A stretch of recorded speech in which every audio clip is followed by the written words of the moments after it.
I wanted to open this door. No, actually, I needed to open this door because I was going somewhere and I had to go through this door to get there. So I did what I'd always done before. I took hold of the doorknob and I turned it like this, but it didn't open. So I turned the doorknob a little harder and I pushed a little harder like this,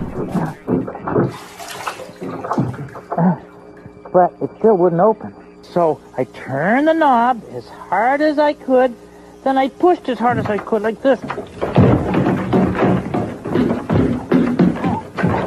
But then an idea popped into my head like this. What if I tried a whole different way of opening this door?